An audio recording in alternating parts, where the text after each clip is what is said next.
पहिला चेंडू या ठिकाणी गणेशसाठी जबरदस्त प्रहार चढवायला स्टेट ऑन द ड्राईव्ह फटका अत्यंत गोळीच्या वेगाने चेंडू दाटला जातील. अंतिम चेंडू असेल आणि मी म्हटलं होतं ना फक्त तुम्ही बॅट फिरवा त्या दिशेला तुम्हाला षटकार लागेल.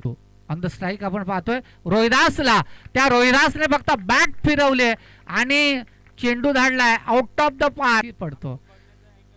आणि म्हटलं होतं जबरदस्त प्रहार मिडविकेट रिझन मध्ये शतरक्षक चेंडू खाली सुरेख शतरक्षण जबरदस्त होणं गरजेचं आहे.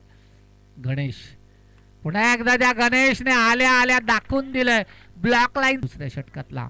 पण राईट टामवर विकेट मारा करतोय अक्षय आणि त्या अक्षयला दाखवून दिलंय.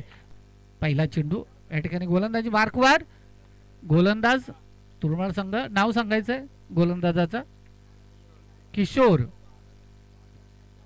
आणि किशोरने मात्र पहिलाच हे त्याला माहिती आहे, हे त्याने बघितलंय. मी म्हटलं होतं काय बघितलंय त्याने तर निश्चितच चेंडू यायचंय. आपण सुनील कांबळे आपण सुद्धा त्यांनी या समालोचन कक्षामध्ये यायचं आहे आणि आपली स्पर्धा आहे मानाची सन्मानाची साईक आपण पाहतो. या फलंदाजाला पहिला चेंडू शॉर्ट लॉंगर डिझाईन मध्ये शतरक्षक चेंडू खाली येतोय, सुरेख शतरक्षण करतोय आणि सुरेख एका धावेने श्री गणेश करतोय आपल्या संघाचा.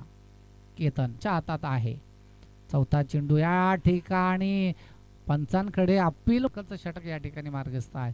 फुलटॉस चेंडू होता, फुलटॉस चेंडू उडवलाय दिले गणेश बांगारे गोलंदाजी मार्कवर दुसरा षटक. एक षटक नाही तर मॅच आहे आणि निलेश चेंडू खाली आहे, चूक करणार नाही, त्याला माहिती आहे आपण चूक केली. त्या ठिकाणी खूप सारी गोलंदाजी करतोय. पहिला चेंडू तर फलंदाज बाद केले, दुसऱ्या चेंडूवर एक हार्ड हिटर शतरक्षक या ठिकाणी चूक करत नाही.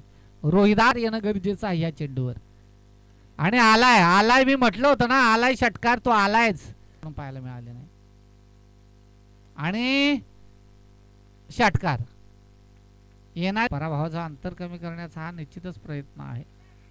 यष्टीरक्षक ज्यावेळेस चुकतोय त्यावेळेस संपला कार्यक्रम, त्यावेळी तो ठरेल कदाचित. मात्र या ठिकाणी सामना केतन मैदानात असताना सुद्धा हा सामना या ठिकाणी शेवटचा चेंडू तो स्वतः खेळला तरी सुद्धा धावा आल्या नाहीत, षटकारांची आतषबाजी झाली नाहीत.